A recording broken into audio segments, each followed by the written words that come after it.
이번 시간부터는 특히 육효의 어떤 심오한 이론들, 영리들이 오밀조밀하게 보여지고 있습니다. 차분하게 따라와 주시기를 바랍니다. 죽은 혼백, 돌아가신 친정어머니 혼백의 편안함 여부가 걱정스럽고 궁금해지고 마음이 안타까워서 의뢰인이 문복해왔죠. 당시 2004년 11월 을해월입니다. 13일 병신일. 대점이라는 표현이 있죠. 대점은 다른 육효에는 없는 대목입니다. 오로지 태무천만에서 나온 역학의 어떤 이론이라 그럴까요? 새롭게 대두된 이론이죠. 육효를 하다 보니까 10년, 20년 하다 보니까 대점이라는 게 이렇게 생기더군요. 풀어나가 보겠습니다. 이게 이제 육효식입니다. 택뇌 육효는 밑에서 이렇게 올라가죠. 육효는 여기가 이제 1효, 근데 초효라 그럽니다. 두 번째 2효, 다음에 3효, 4효, 5효, 6효. 조금 이해가 안 왔다더라도 그냥 잘 따라와주기 바랍니다. 부드럽게 차분하게. 짝대기 하나는 짝대기란 표현을 쓸게요. 양을 뜻합니다. 두 개는 쪼개졌습니다. 음을 뜻합니다. 그래서 양, 양 이래서 양음양 네 개가 됐죠. 다음에 이 세 개 자체가 안을 뜻하며 그래서 안내자 네괴라고 그럽니다. 다음에 여기서 세 번째, 네 번째, 네 번째, 다섯 번째, 여섯 번째, 그래서 4효, 5효, 6효 이렇게 됩니다. 그래서 6효라는 명칭이 생겼죠. 마찬가지로 양효, 음효에 해당이 됩니다. 양양음 하여서 택괴가 이루어졌습니다. 수입에 4개가 되고 위에는 택괴가 됐는지는 밑으로 설명이 이어지겠습니다. 좌측에 붙은 부효, 형효, 제효, 또 부효, 관효, 제효.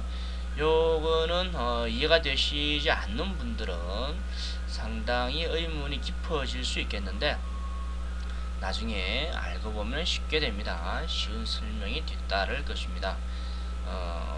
간략하게 언급한다면 부효는 사주팔자에서는 편인인수를 얘기하죠. 나를 생해주는 존재. 형효는 비견급제를 뜻합니다. 제효는 편재 정제라고 있죠. 그 제를 뜻합니다. 관효는 편관 정관이 있을 겁니다. 그 관을 뜻합니다. 육효는 단순합니다. 간결하죠. 그러면서 분명해집니다. 그 속에는 물론 심오한 이론이 내재되어 있습니다. 본문 들어가겠습니다. 위의 육효는 대점이다. 대점에 관해서 좀 설명을 해드리겠습니다. 대점이란 육효술사, 육효점을 하는 사람과 선생님과 의뢰인 외에 자리를 함께 하고 있지 않은 제3의 인물을 점하는 것입니다. 그러니까 육효 어떤 점을 본다면 점을 보러 찾아오는 문복작을 쓸 것이며 그 문복한 바를 또 답을 내려주는 또 이른바 점술사가 있겠죠. 근데 이 양자간 외에 제3의 인물이 등장하는 개념이 대점입니다. 이런 거죠. 의뢰인이 자기 당사자의 일이 아니라 제3자, 그러니까 의뢰인의 어떤 가족이라든지 친구라든지 어떤 기묘한 관계의 사람이라든지 이 사람이 이제 궁금한 게 있어서 찾아왔고 그 제3의 인물의 궁금증이 어떤 현안 문제가 되어서 문복해 올 때 그때 대점을 할 수 있으며 이래서 진행되는 부분입니다. 이 부분은 조금 어떤 비유 설명에 해당이 될 수 있겠습니다. 신통한 제사장이 죽은 홀령을 소환 불러내옴 하듯이 다른 사람의 운세에 영적인 주파수를 맞추어 그 흐름을 읽어내는 개념인데 죽은 사람에 돌아가신 분에게도 적용이 가능해집니다. 실제로 가능하며 했을 때 그 체험한 바가 있습니다. 대점의 개념은 이전에 설명해 드렸습니다. 다른 육교에서는 전혀 찾아볼 수가 없을 겁니다. 오직 태무천 육교에서만 유일하다라고 확인되고 있습니다.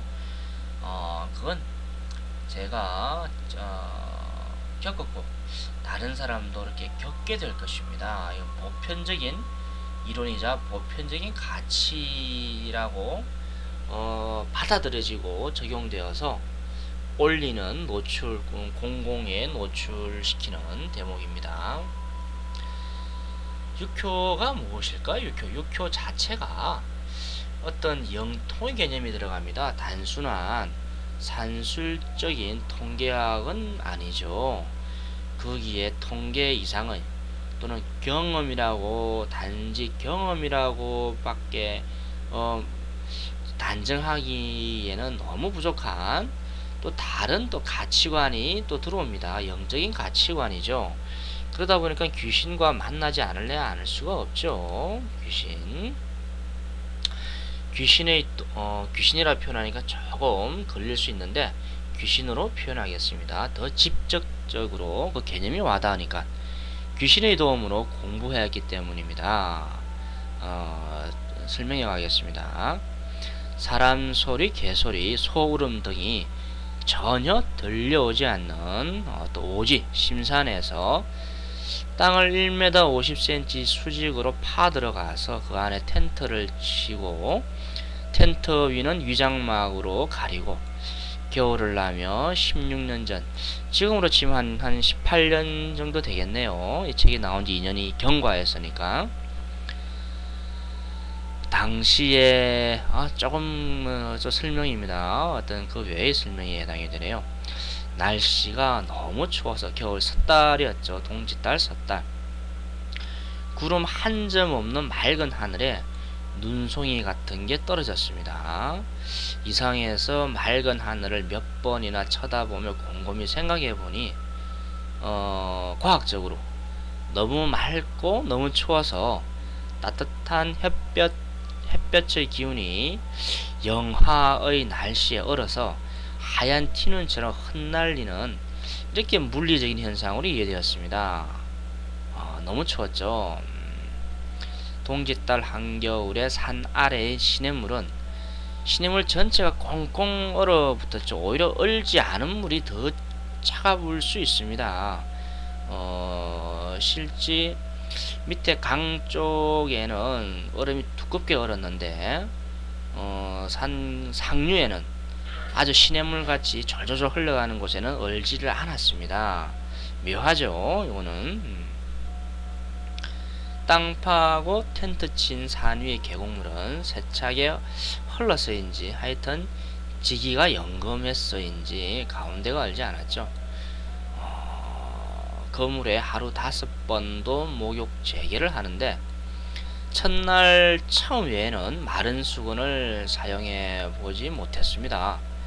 몸 닦은 젖은 수건을 한낮의 햇볕 아래 널어놔도 꽝꽝 얼어붙었고 목욕하면서 얼어붙은 수건을 계곡물에 어떤 녹이고 물기를 짜서 털어서 그리고 몸을 닦을 수가 있었죠.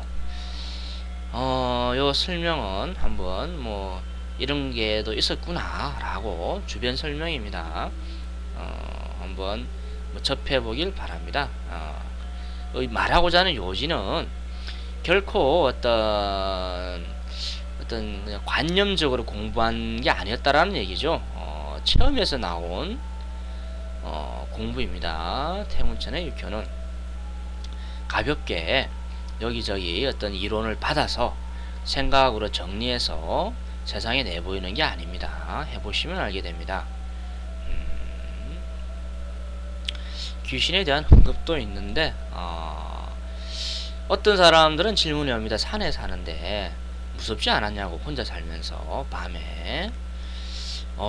그럴 때 이렇게 얘기하죠.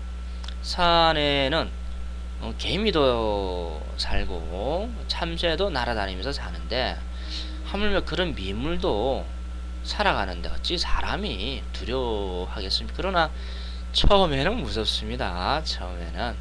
처음부터 산에서 혼자 산다는 것은, 혼자 수영한다는 것은 별로 권하고 싶지는 않네요. 제가 해본 마당에 처음에는 잘못될 수가 있거든요. 하여튼 그때 산생활이 언급이 나오는데 흉악했습니다. 하나, 산에 산다는 것은 고상하지가 않습니다. 영화에 보면은 어떤 하얀 수염을 입고 깨끗한 옷을 입고 하얀 수염을 길른 어떤 선풍 도구의 어떤 그런 인물이 나오는데, 실제 사는 생활은 전혀 그렇지가 못합니다. 조금 격한 표현일 수 있는데 한 마리 어떤 짐승이라 보시면 됩니다. 정말 어떤 끝까지 가다운 그리고 그 너머를 바라보는 먹먹한 한 마리죠. 한 마리. 그러지 않으면 못 살아요. 자, 실질적으로 몸에서 짐승보다 더 짐승 같은 냄새가 났을 걸로 보입니다. 근처로는 산짐승들이 잘 안 왔으니까요. 그런 주변에는 다녔죠. 어떤 밤에 산짐승 소리가 많이 들리죠. 근데 가까이는 오지 않았어요. 인간 자체가 굉장히 어떤 짐승들만 맡을 수 있는 독한 냄새가 있을 걸로 생각이 듭니다. 비누로 씻었죠. 근데 비누로는 안 씻어져요. 산에서 설령 샴푸로 어떤 머리를 감고 한다 하더라도 글쎄요, 그것도 하루 이틀이지 한 달 두 달 넘어가면은 또 다른 게 될 겁니다. 다르게. 그 냄새, 사람 냄새라는 게 그렇게 어떤 짐승에 비해서 어떤 덜 자극적이지가 않습니다. 한마디로 사람 같이 생긴 짐승이 되는 거죠. 요 얘기는 하도 어떤 산에 살면서 어떤 이미지가 어떤 수도한다 그래가지고 고상하다, 어떤 깨끗하면서 어떤 숭고한 이런 모습으로 많이 영화라든지 소설에 비춰지길래 그렇지 않다라는 것을 언급하고자 잠깐 얘기가 나왔네요. 실제 보면 다릅니다. 너무나 추워서 나중에는 머리를 빡빡 깎기도 했었죠. 요 이후로는 설명을 줄이고 다음으로 넘어가도록 하겠습니다.